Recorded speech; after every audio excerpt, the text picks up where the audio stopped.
9:08 de la mañana, 9:08 en Canarias. Junto al hoy disperso Comando N nos vamos a adentrar en los próximos minutos en las cosas de la vida y las que nos acercan a la ciencia y al planeta, ya lo saben. Además de seguirnos ahora en directo con Nuño Domínguez y con Nacho Carretero, pueden volver a este territorio tantas veces como ustedes quieran a través de Ser Podcast. A mi lado aquí en Radio Madrid esta mañana, Nuño Domínguez, ¿qué tal? Muy buenos días. Buenos días, Ángeles. Adelántanos, ¿de qué vamos a hablar después en el espacio dedicado a la ciencia y al planeta? Vamos a hablar de algo que mencionamos ya que un día, que es dónde va todo ese plástico que tiramos al medio ambiente y en muchos casos va directamente, bueno, o acaba en nuestra comida y en nuestros intestinos. No sabemos cuál es el efecto y de eso vamos a hablar, de cuál puede ser el efecto. ¿Cuál es el camino que sigue el plástico hasta llegar hasta nuestro organismo? Y un poquitín más lejos hemos tenido la oportunidad ya de saludarle, porque ha hecho de reportero Tribulete, no sé si la has escuchado, pero ha hecho de reportero sí, a las 8:30, Nacho Carretero en Radio Ceuta. ¿Qué tal? Muy buenos días. Buenos días, me haces madrugar, Ángel. Te hago madrugar, pero te ha gustado eso, ahí con el micrófono en la frontera, te ha gustado, ¿eh? Hombre, esto fue rememorar. Yo empecé en periodismo en Radio Coruña Cadena Ser con 20 muy poquitos. Yo arranqué en la radio y me hizo rememorar mis tiempos de reportero radiofónico. Claro, has vuelto a tus orígenes. Bueno, ¿qué tal está Ceuta? Bien, Ceuta es un lugar especial y a mí me encanta visitar. Tanto Ceuta como Melilla son sitios muy singulares, muy únicos, y como periodistas también es un mundo que es apasionante, estar lleno de historias. Y además con la reapertura de la frontera pues hay mucho movimiento. Y además Día das Letras Galegas. Claro. Aquí estamos, está Feijóo también, estamos aquí una representación nutrida de la comunidad gallega. Y una cosa, ¿de qué vas a hablar? ¿De qué va tu charla? ¿Tú qué crees? No sé. Voy a hablar de Fariña. Voy a hablar de Fariña. Va a ser un encuentro con lectores. Qué bien. No me digas que vas a hablar con Feijóo de Fariña también. Bueno, yo le animaría, pero me parece que Feijóo no tiene muchas ganas de hablar de Fariña. Pero estaría, la verdad, bien, y estoy seguro que vendría mucha más gente a la charla. Yo no me lo perdería, de luego. ¿Te imaginas que levantas la mirada y le ves entrar por la puerta así como sería maravilloso, maravilloso. Tengo una charla ahora por la mañana en un instituto que supongo que ya os habrá pasado, porque esto de dar charlas, pues cuando lo das en una institución, en un centro, incluso en una universidad, vale, pero en un instituto es lo más complicado que hay. Llamar la atención o captar la atención de chicos y chicas de 14, 15 años es todo un desafío, y estoy ahora nervioso por la charla de esta mañana en el instituto. La de la tarde yo ya estoy tranquilo, pero la de la mañana es todo un desafío. Claro, porque a lo mejor alguna vez te ha podido pasar esto, escucha. Que antes de celebrar el Consejo de Barcelona. Vaya coñazo que he soltado. ¿Alguna vez has tenido esta sensación, Nacho? Ostras, sí, claro. En el instituto sobre todo. Y no, ¿sabes lo que pasa? Que es que cuando es así, cuando es con gente joven y tal, pues yo entiendo que muchas veces les puede resultar aburrido. Yo con 15 años también es que era un desastre y me dispersaba. Aún me disperso ahora, pero bueno, me dispersaba mucho más. Entonces cuando estás dando una charla con gente joven, muy joven, pues los ves que alguno dormido, el otro con el móvil y tal, y empiezas a agobiarte. Yo me empiezo a agobiar. Entonces empiezas a pensar, joder, los estoy matando, los estoy agobiando. A ver, espero que no me pase hoy. Es que esta mañana, esto nos lleva a contarles que esta mañana, en este primer tramo del Comando N, vamos a hablar de el aburrimiento. Y nos preguntamos si el aburrimiento es uno de los principales males de nuestra época. ¿Por qué nos aburrimos? ¿Aburrirse es necesariamente algo malo? ¿Nos aburrimos más ahora que en otras épocas? ¿Aburrirse es bueno de vez en cuando?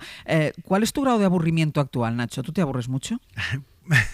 No, la verdad es que no. Yo creo que he llegado a un punto en la vida en la que tengo que proponerme aburrirme y no sé si es una buena noticia, porque yo creo que también llevamos vidas con tanta velocidad y con tantas cosas encima que casi no hay espacio para el decir me aburro. Yeah. Y lo echo un poco de menos. Y la verdad es que yo he vivido paradojas porque me he aburrido en sitios donde no está llamado el aburrimiento a aparecer. Pues por ejemplo me aburro, he encontrado el aburrimiento en sitios pues que a lo mejor en países conflictivos donde he ido a hacer algún reportaje y tal, que te encuentras sin cobertura, de pronto te encuentras esperando un papeleo de estos eternos en algún país africano o algo así, que no llegan los permisos, y encuentras que tienes que estar 1 o 2 días pues en tu hotelito sin conexión ni nada, y dices tú, era esto el no tener absolutamente nada que hacer. Claro, pero a lo mejor no es aburrimiento, a lo mejor va bien tener que parar por obligación durante ese par de días, o sea que, porque tú reivindicas el aburrimiento, Nuño. Yo lo reivindico porque creo que salen muy buenas cosas del aburrimiento y grandes formas de entretenernos. Yo supongo que, por ejemplo, los juegos más básicos que tenemos surgieron algún día de alguien que estaba aburrido y dijo, oye, ¿por qué no hacemos unas fichas, inventamos una forma de pasárnoslo bien tú y yo que estamos aquí aburridos? O sea que, y luego muchas ideas, y creo que la vida también en parte es un poco un aprendizaje de cómo desaburrirnos. Pero primero te aburres, después te desaburres. Claro, de cómo combatir el aburrimiento. Claro, ahora cuando hablemos con nuestros expertos, yo quiero saber si hay un aburrimiento patológico. Es decir, si hay gente que se aburre demasiado y que para ellos la vida supone algo realmente decepcionante porque todo es aburrido. Porque todo es aburrido. Y luego también los niños, ¿no? Y esta mañana recordábamos a las 5:30 de la mañana, imagínate, con Roberto Sánchez, que en nuestra generación éramos mucho de me aburro, y tu padre te decía, pues venga, pues vale, pues abúrrete. Claro. O sea, pues, tienes dos opciones, seguir aburrido o tú verás, ¿no? Pero ahora esa sensación de que a los niños no se les da opción a aburrirse, se les pone una pantalla inmediatamente delante para que no se aburran. Pero ¿no creéis que los niños, o yo por lo menos lo escucho en mis sobrinos y niños que en realidad siguen diciendo me aburro? Yo creo que el aburrimiento es algo también muy innato del ser humano y me da la sensación de que da igual los incentivos que tengas, que te sí, sigues yo aburriendo. creo que esto es una escalada, ¿no? Sí. Te puedes escalar los incentivos, pero te van a acabar aburriendo igual, y los niños acaban aburriendo, incluso aunque les pongas una tablet, pues llega un momento que dicen es que me aburro, y se sigue escuchando a los niños diciendo me aburro. Ahora que has dicho lo del periodo de atención, yo me preguntaba esta mañana, ¿los niños ahora tendrán un periodo de atención más corta? Porque yo creo que yo, por ejemplo, creo que tengo un periodo de atención más corta que gente de otras generaciones. Te aburres antes. Sí. Como decía Nacho, alguien empieza a hablar y pero en 20 minutos pero déjame que te diga, estás harto. Incluso la gente de otras generaciones, que podría ser yo, también yo creo que con los años tenemos, no creo que por los años, por lo que ha cambiado la sociedad, tenemos un periodo de atención más corto. Más corto. Yo soy incapaz. Pienso. ¿Cuánto dura tu charla, Nacho?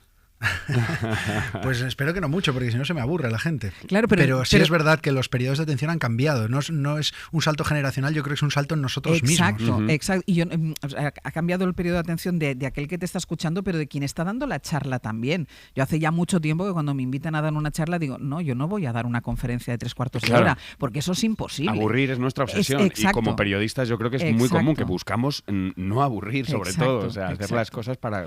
Bueno, es un gran tema este del aburrimiento, ¿eh? Y queremos no aburre. El aburrimiento no aburre. Bueno, una manera de combatir el aburrimiento es escuchar este programa, evidentemente. De todas formas, la actividad también puede aburrir, porque uno también se aburre de hacer siempre la misma actividad. O de tener que estar haciendo cosas todo el rato. Exacto, eso también puede aburrir. Venga, pues 900, 100, 800. Les pedimos sus opiniones al respecto, ¿eh? ¿De qué se aburren? Si es que se aburren de algo. Si se aburren más ahora que en otras épocas. ¿Cómo tratan de huir del aburrimiento? ¿Sus hijos se aburren? ¿Sus alumnos en clase se aburren? ¿Cómo lo combaten? 900, 100, 800. Enseguida escuchamos a una experta sobre el tema del aburrimiento y les escuchamos a ustedes. 900, 100, 800.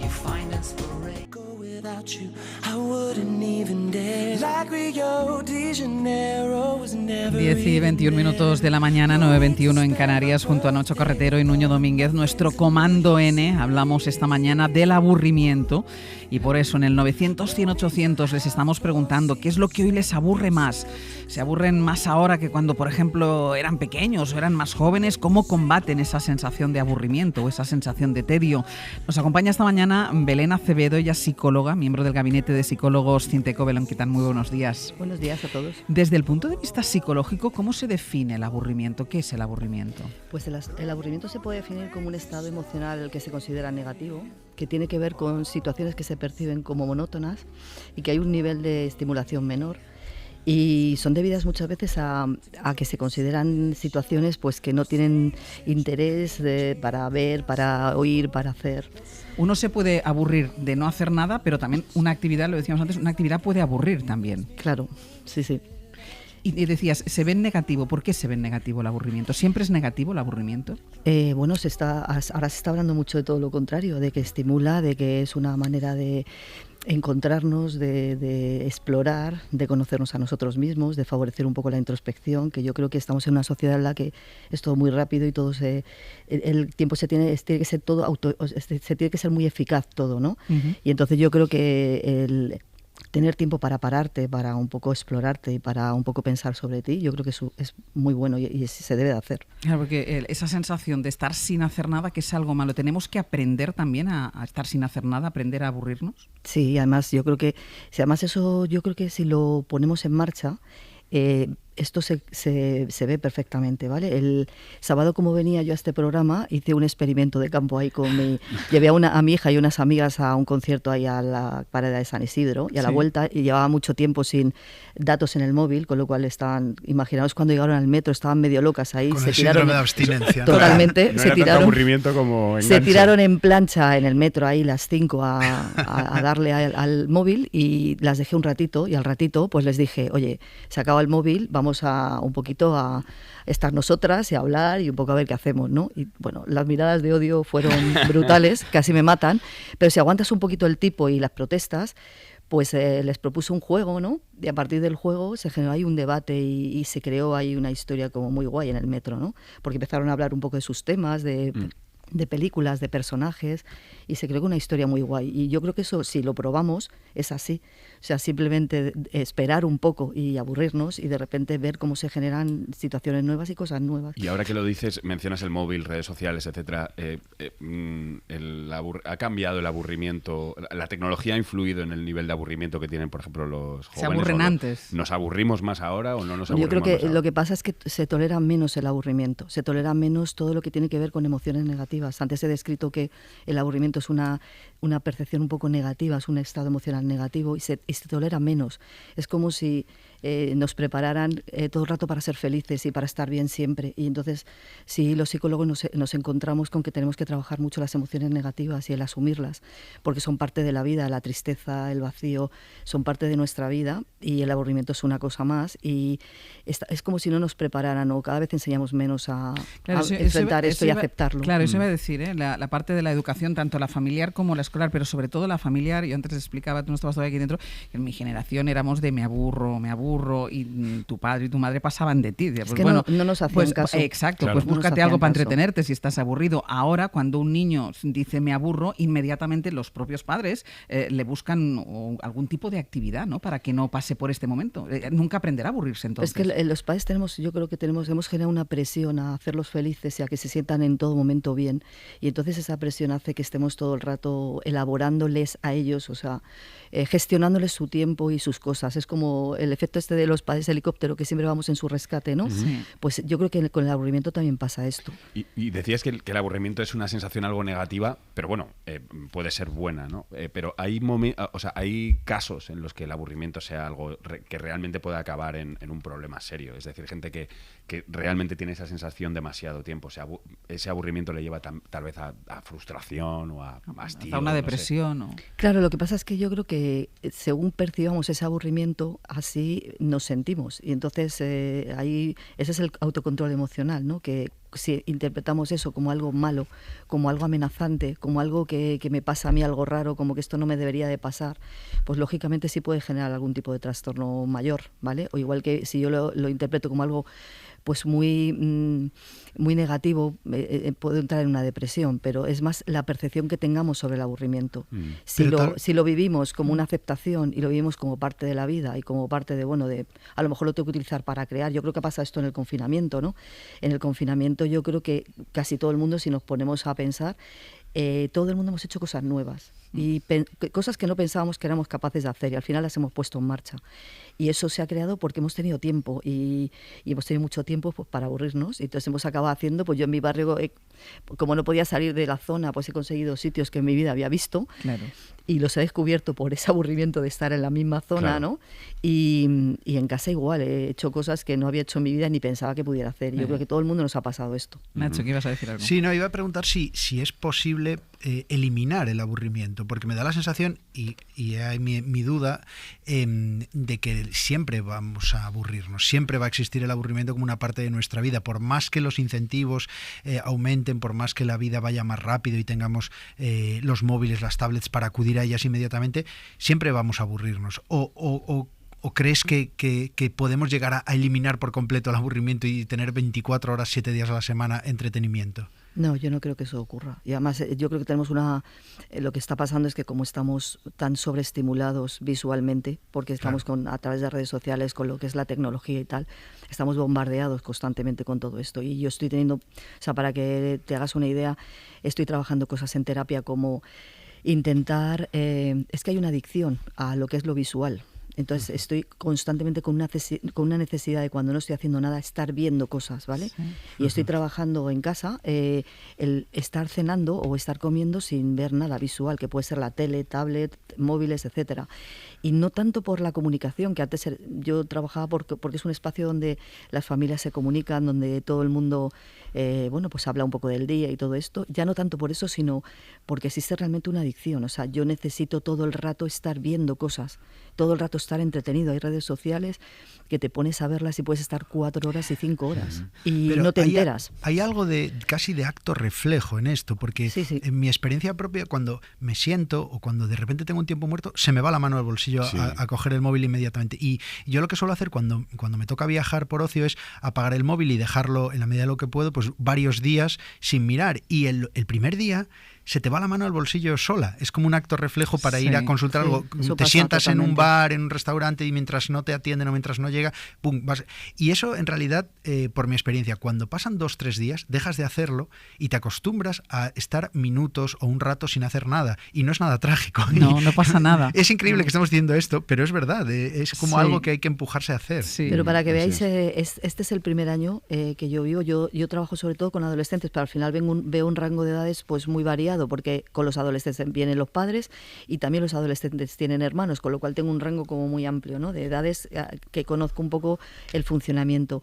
Y entonces este es el primer año que está pasando que gente pequeña está ya decidiendo por sí mismos, no voy a pasar de redes sociales, ¿no? Y lo que te cuentan es un poco lo que tú dices, que te dicen la primera semana lo paso mal, pero después estoy muchísimo mejor, porque realmente a nivel de estudios les afecta un montón, a nivel de sueño y a nivel incluso social, ¿no? Porque tú ves a grupos de chavales en los que están, pues como yo contaba lo del metro el otro día, que estaban 5 personas y 5 cada una con su móvil y sin comunicarse entre ellas, hasta que yo no dije, oye, se acabó el móvil, ¿entendés? El viernes estuvimos nosotros haciendo este programa en Ibiza y paseando por el centro de la ciudad el día anterior. Yo creo que en más ciudades que lo han hecho. En los semáforos han puesto una tira con luces en el suelo, porque como todo el mundo va mirando para abajo, entonces la tira de luz se pone o verde o roja en función de cómo esté el semáforo, porque la gente ya ni levanta la mirada para ver el semáforo. Podría poner mira para arriba. Es impresionante, Sí, me quedé impresionada. Y una cosa, ¿hay alguna relación entre las distintas clases sociales y el grado de aburrimiento? ¿Tener menor poder adquisitivo, menos cosas que poder hacer genera más aburrimiento o a lo mejor al contrario?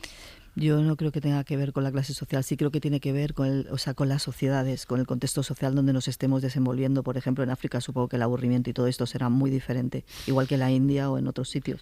Yo voy a Cuba, que tengo familia, y el ocio, el aburrimiento, como podamos entenderlo aquí, no es lo mismo. Es otro concepto. Sí, yo no creo que sea un tema de clases sociales, sino más de sociedades y de cómo se viva un poco el tipo de vida que se lleve en cada sociedad. Pero volvemos, yo creo, a la tecnología como una variable inevitable en esta conversación, porque es verdad que en países así que hablabais de África, etcétera, pues muchas veces no tienen a mano esta facilidad en el móvil y bueno, Sí. pues los ves que están igual tardes enteras sentados charlando, lo que se hacía antes, y es Sí. más difícil de ver aquí en nuestra sociedad eso. Sí, sentados en el banco de un parque comiendo pipas, que todos, Sin hacer nada, todos lo exacto. hemos hecho. Y cualquier palo es un nuevo juego para los niños, por ejemplo. Exacto. Mira, preguntábamos a los oyentes si se aburrían, que creen que es el aburrimiento, si lo ven a veces como algo positivo. Paloma, desde Castellón, muy buenos días.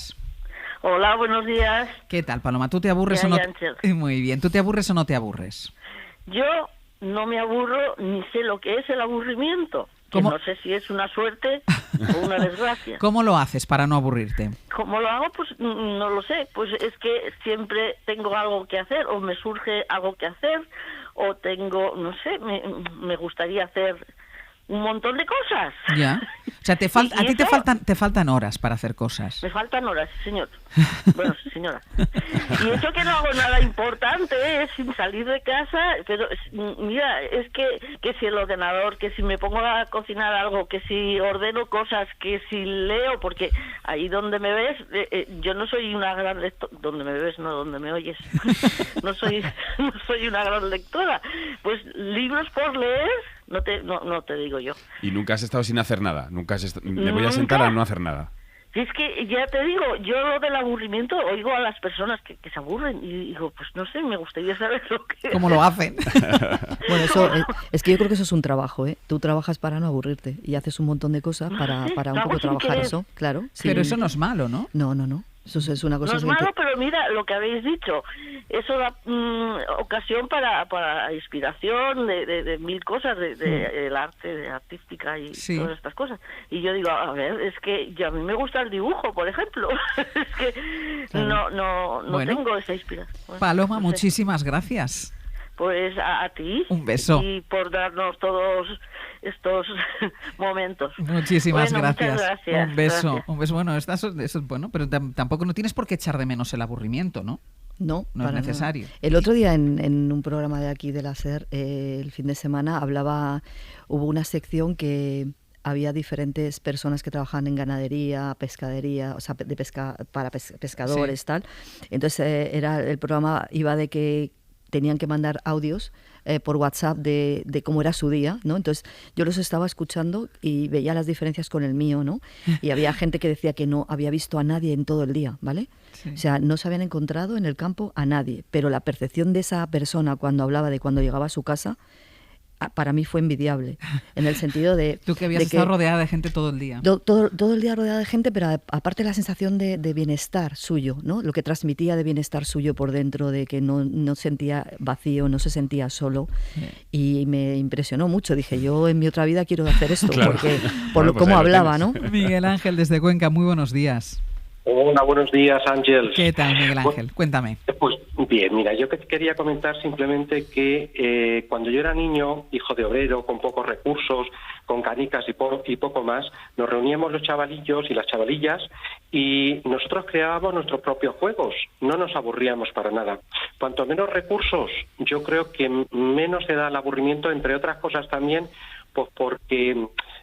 pues tienen más posibilidades de incentivar la imaginación. Y eso no solamente para los chavales, también para los adultos, que yo a Nacho les recomiendo cuando esté en un bar o en una cafetería, en lugar de coger el móvil, pues que se ponga a contemplar al resto de gente, él que es muy observador. Es verdad que eso es muy entretenido, es verdad, ¿eh? Oye, que es verdad, es que eso lo hemos hecho todos, escritores o no, y eso ya no es una cuestión de planteárselo, es que, como decía el anterior oyente, también es una cuestión educacional. Es que nosotros desde pequeños luego incentivamos cuando nos hacemos mayores a nuestros hijos. Y a nuestros hijos les damos todo y todo tipo de recursos para que ellos no incentiven la imaginación, pues imaginaos lo que puede ser cuando sean mayores. Vamos, cuando estén en un bar van a tener cinco móviles en lugar de uno. Entonces yo creo que es muy importante. El aburrimiento creo que es un concepto del capitalismo que inventaron los norteamericanos, de tomar por saco. La CIA. Que cualquiera de vosotros acompañe un pastorcico en el campo, aquí en Cuenca o en cualquier lugar. Ya veréis cómo no os aburréis. Y acabáis apreciando lo que realmente tiene la naturaleza, que al fin y al cabo nos olvidamos que nosotros también formamos parte de ella. Y perdón por la largura. Nada, muy bien y muchísimas gracias. No nos has aburrido, exacto. Miguel Ángel, un beso. Hasta luego. Y Amparo, desde Valencia, muy buenos días. Muy buenos días. ¿Qué tal? Encantada de saludarte. Igualmente, Amparo, cuéntanos. Bueno, pues yo estoy aburrida de hacer las labores del hogar, ¿vale? Porque es una cosa que aunque no tengas ganas y estés reventada, pues la tienes que hacer, sí o sí, porque, claro, es el día a día, la comida, la compra, la casa, el orden, la limpieza, las lavadoras. Entonces, eso no es una cosa que divierte en general, vamos. A lo mejor hay gente que le gusta, yo siempre digo, bueno, pues hay gente que me dice, a mí me gusta, digo, ay, pues oye, enhorabuena, porque ya que lo tienes que hacer igual, pues mejor para ti. Y bueno, y luego también hay dos tipos de aburrimiento también, porque a veces estás sin hacer nada y estás feliz, y otras veces tienes un gran vacío. Sí. Entonces es diferente también el aburrimiento. Pues Amparo... Y luego, por otra parte, perdona, y ya lo último, también a veces dices, la salud es lo más importante, pero también a veces te aburres también de no tener un nivel económico un poco elevado para decir, oye, estoy aburrida, pues mira, me voy a hacer un viajecito, ¿no? No tener recursos, exacto. Claro, no tienes recursos y al final pues es una monotonía de todos los días lo mismo y eso es un aburrimiento. Amparo, muchísimas gracias, un beso. Esta es la prueba, lo que decía Amparo, que la actividad también puede aburrir, claro, una actividad reiterativa, ¿no? Y sin ningún tipo de compensación. Es una actividad que yo me solidarizo mucho con ella porque es muy poco reforzante, o sea, es estar todo el rato y todo el rato haces y te deshacen o deshaces, entonces es muy poco reforzante lo del tema de las labores del hogar. Belén, ha sido un placer. Espero que no te hayas aburrido, no te hayamos aburrido. Me he aburrido mucho. No, me habéis tratado muy bien. Bueno, pero no es malo. Si te aburriste, claro, entonces claro. también es una buena noticia. También es una Algo buena, bueno podemos sacar de esto. exacto, una buena noticia. No, muchas gracias. Muchísimas gracias a ti. Gracias. To the center of our souls.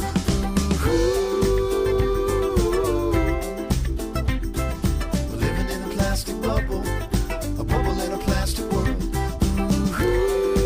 Se llena ya la mesa de probetas, de microscopios, de matraces y de pipetas. No es ni por ti, Nacho, ni por mí, evidentemente. Imaginaba. Ya, claro. Eso, aunque el tema de hoy yo creo que podremos aportar algo. El tema de hoy yo creo que está a nuestro alcance intelectual, ya veremos. Entramos en el tiempo de Nuño Domínguez, que es nuestro profesor de ciencias. Nos ayuda a entender el planeta, su naturaleza y su historia. Y hoy vamos a intentar pensar con el que dicen que es nuestro segundo cerebro. Nuño, que dicen que es el estómago, ¿no? Sí, bueno, sabes que en el estómago hay neuronas también. Sí, claro, eso Entonces, dicen. Es importante cuidarlo, entonces. Sí, hombre, por supuesto. Vale.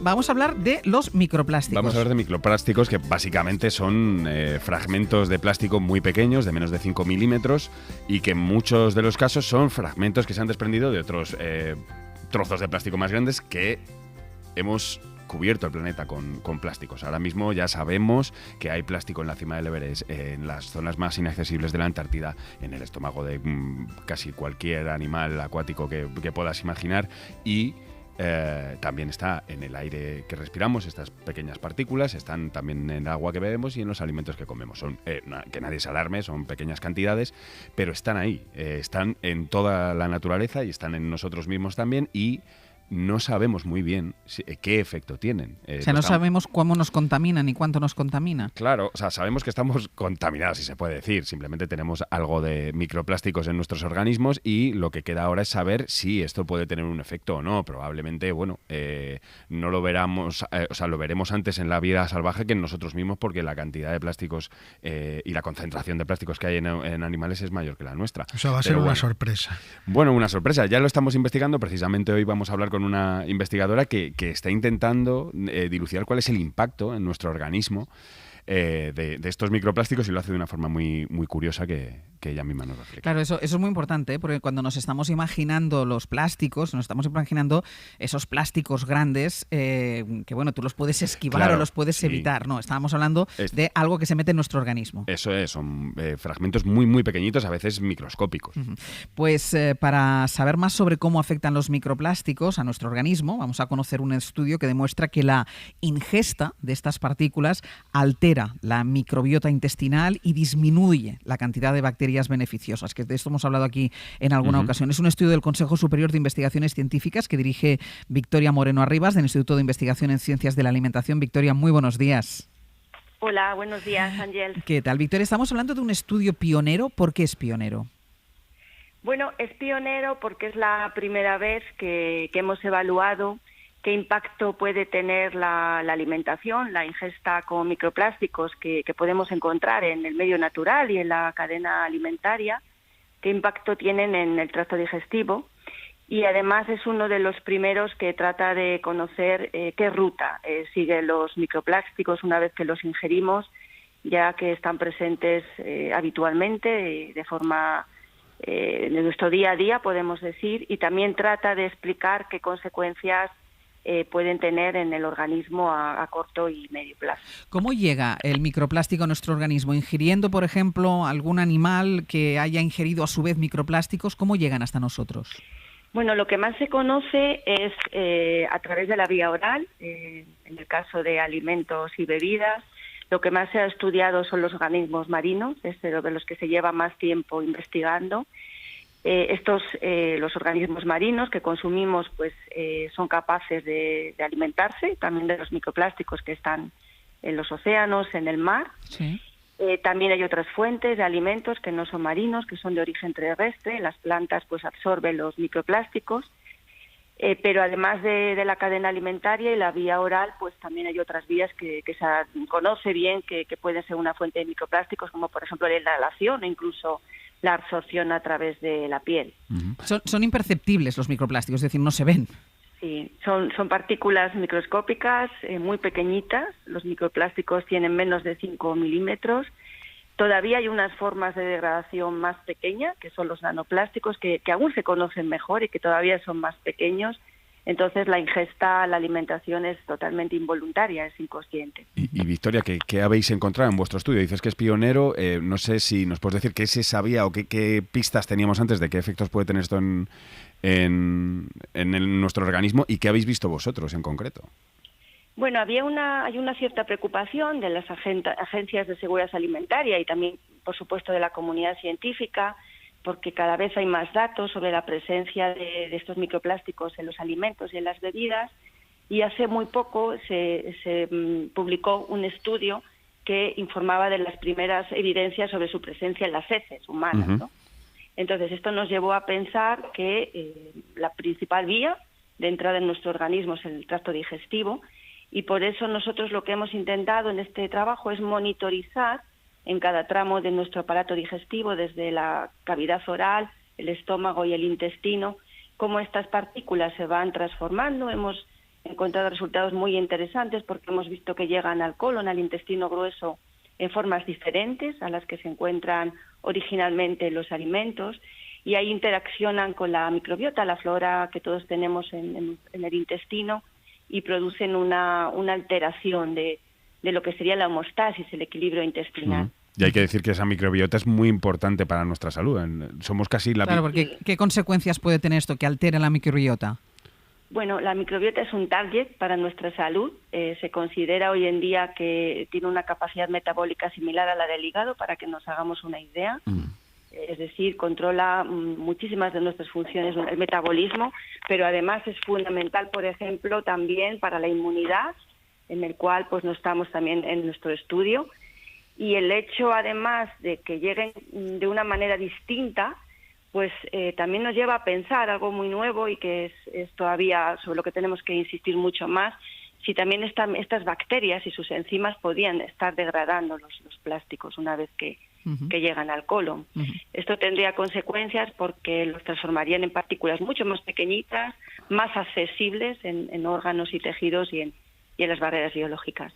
La alerta por la presencia de plásticos en nuestras vidas, esa imagen, insistía yo, que no solo estábamos hablando de las grandes imágenes de las grandes bolsas de plástico, grandes balsas de plástico en el océano, menos de microplástico, pero ¿desde cuándo se calcula que lo podemos estar ingiriendo?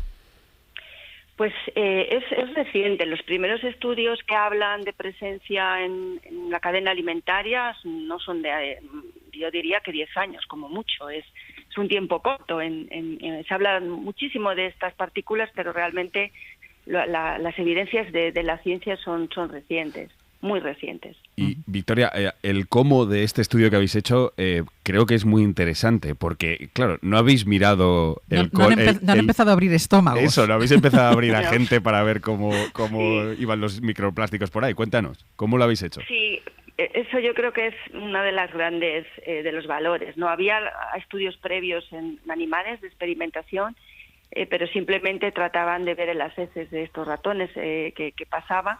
Y nosotros tenemos un sistema in vitro en el CSIC, que es uno de los únicos que existen muy pocos a nivel internacional, que precisamente lo que hace es monitorizar la fisiología humana. O sea, es un intestino artificial que tenéis ahí montado en el laboratorio. Es un gestor artificial de laboratorios, y es un sistema que se puso a punto hace, pues en los últimos 5 o 6 años en el CSIC. Es de tecnología española completamente. Nosotros lo teníamos validado para distintos alimentos, y aquí lo que hemos hecho es por primera vez poner a punto el procedimiento para microplásticos, y nos ha permitido ver cómo tramo a tramo se han ido modificando, monitorizar todo el proceso, digamos. ¿Y se ha descubierto o se ha detectado alguna persona o algún paciente real con algún problema de salud derivado de la ingesta de plástico, o es todavía una proyección de algo que probablemente vaya a ocurrir? No, esto es todavía una predicción. O sea, hoy en día no se desconoce por completo qué riesgos puede tener para la salud. Por eso es importante este estudio y otros que se están produciendo al mismo tiempo. Pero claro, lo que valoráis es que efectivamente hay un riesgo. Me imagino que menos o más grave, pero desde luego no es bueno ingerir plástico. Efectivamente, hay un riesgo porque es un tema complejo. Los microplásticos no los ingerimos solos, por así decirlo, ¿no? Sino que en el medio natural llevan absorbidos distintos aditivos, distintos tipos de aditivos, algunos que se sabe que no son buenos ya para la salud, hay muchas evidencias. Y eso es lo que hace muy complejo el tema. Son distintos polímeros de muchos tipos de plásticos, distintos grados de degradación, y además llevan absorbidos, o sea, los ingerimos con conservantes, también microorganismos, y es así como llegan a nuestro aparato digestivo, es muy y a difícil, nuestros órganos. claro, es muy difícil aislar la señal o los efectos de este contaminante con todas las otras cosas que entran en nuestro organismo. Es. ¿no? Claro, Eso es un poco el reto que tenemos por delante. Justo. Claro, y la preocupación, entiendo, Victoria, porque la proyección es que vamos a seguir ingiriendo microplásticos.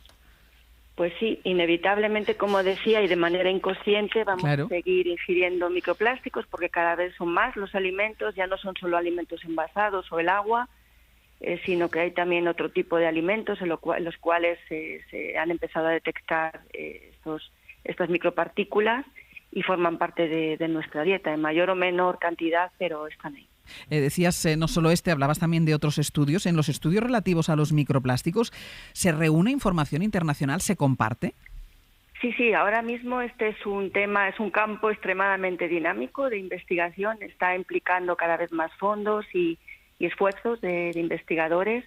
En concreto, este trabajo que os agradezco que habréis seleccionado para el programa, nosotros trabajamos en un proyecto europeo que somos 13 países, 28 grupos de investigación de distintos países de Europa, y estamos compartiendo continuamente la información. Hay distintos grupos que están elaborando materiales de referencia, precisamente que nos permitirán dilucidar entre los plásticos y los conservantes, por ejemplo, y poniendo a punto metodologías en muestras biológicas complejas, ¿no? Como son las heces, la orina o el suero, por ejemplo. ¿Y por dónde crees que irán los tiros, Victoria? Porque sí que he visto que, por ejemplo, con ratones de laboratorio sí que hemos, por así decirlo, aumentado la dosis de microplásticos que toman, y sí que parece que hay efectos biológicos, ¿no? Que, por ejemplo, tienen más problemas de reproducción.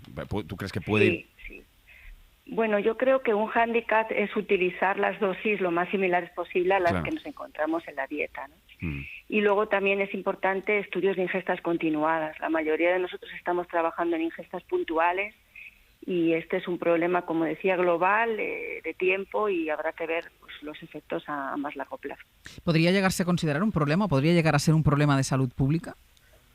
Yo creo que todavía no estoy en disposición para decirlo, pero sí que es, desde luego, yo creo un problema sobre el que debemos de aportar soluciones desde la investigación, porque cada vez hay más datos, como digo, de la presencia en alimentos, pero no solo, sino también en nuestras casas, en los medios de transporte. Estamos continuamente expuestos y es fundamental, es absolutamente fundamental conocer sus riesgos para nuestro cuerpo. Pues Victoria Moreno, investigadora del CSIC, muchísimas gracias, muy clarificador y muy interesante y muy necesario este estudio. Muchísimas gracias. Gracias a vosotros. Muchas gracias, Victoria. Hasta luego.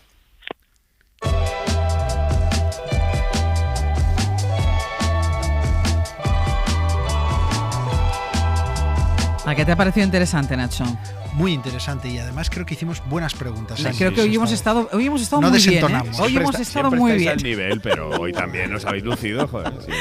Os voy a despedir a los dos. La semana que viene, ¿estás aquí o tienes una charla en algún otro sitio? Yo estoy ahí. Estoy ahí para daros la charla a vosotros. ¿Y tú también, Nuño, estás ahí? Previsiblemente. No te pongas nervioso, Naño, que te esperan ahora los adolescentes.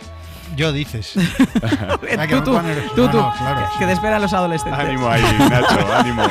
Venga, hasta la semana que viene.